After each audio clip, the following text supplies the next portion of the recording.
moment where one comment, one message, or one glance suddenly sent your heart racing, your breath shortening, and your mind spinning into stories that feel way too familiar?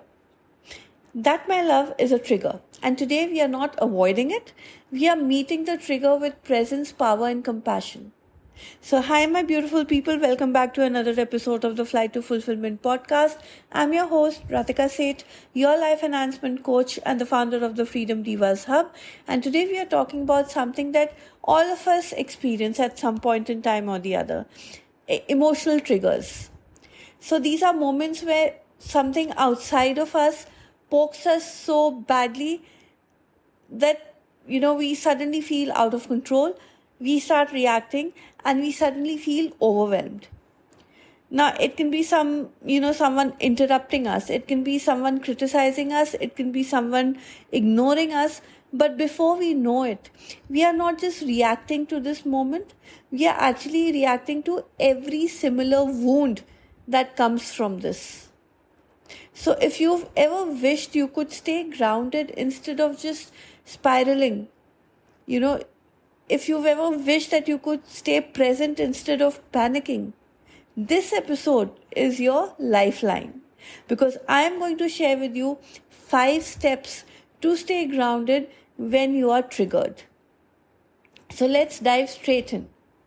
Step number 1: name what's happening without shame. So when you get emotionally triggered, something's just put you off and your nervous system is going into this protection mode. Remember, it is not your fault, it is just a pattern. So instead of judging yourself for reacting, say something like, okay, I am feeling activated right now, and this is, the old pain again resurfacing, coming back. So name this, because naming it will break the spiral. It will move you from reaction to awareness. Because what you need to remember is that triggers are not proof that you're broken, they are proof that you're human. It is really okay to get triggered. We all get triggered by something or the other. So just name your trigger. You will be able to deal with it better. Number 2, anchor into your body. So when your emotions take over, when you're, totally overwhelmed, you need to come back into your body. Try this. Place your hand on your heart, okay? And take slow, deep breaths.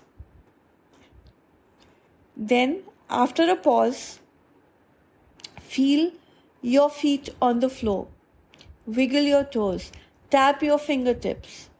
These are very small, simple grounding exercises that help you calm down and stay in the present moment.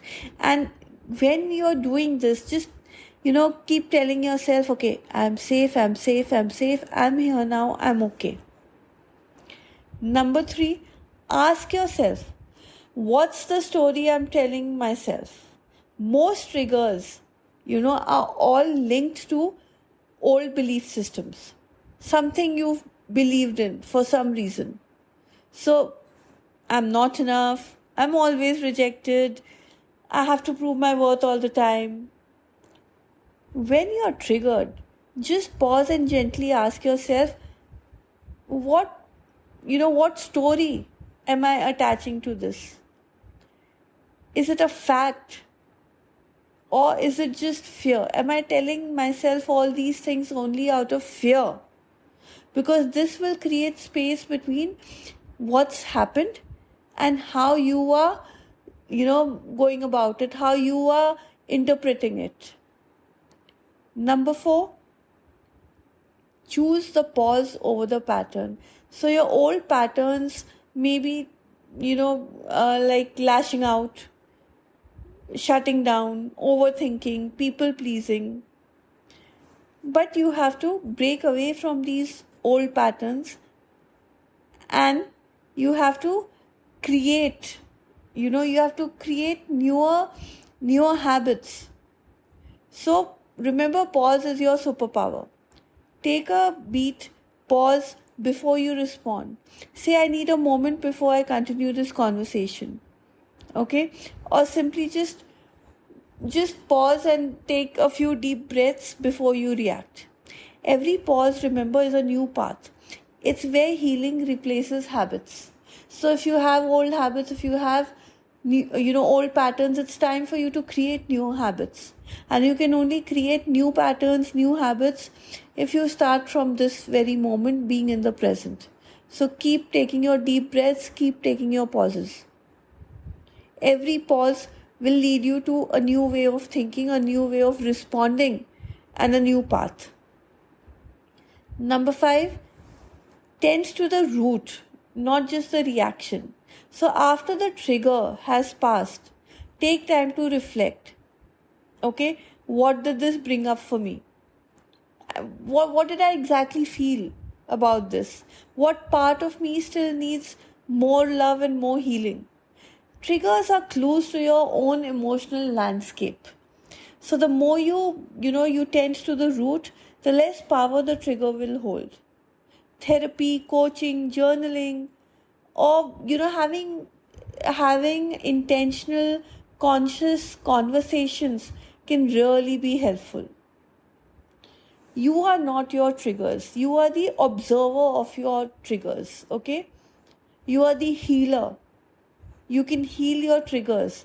The compassionate guide who gets to rewrite the story, that's you. So every time you stay grounded instead of reacting, you break a generational pattern. You reclaim a little more of your peace. You rise a little closer to your highest self. So you don't have to be perfect. You just have to be in the present moment. So thank you for hearing me today. If this episode resonated with you, like, comment, and share it with somebody who needs to hear this today.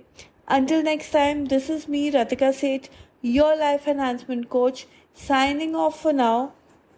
But asking you to remember that you are not here to suppress your emotions.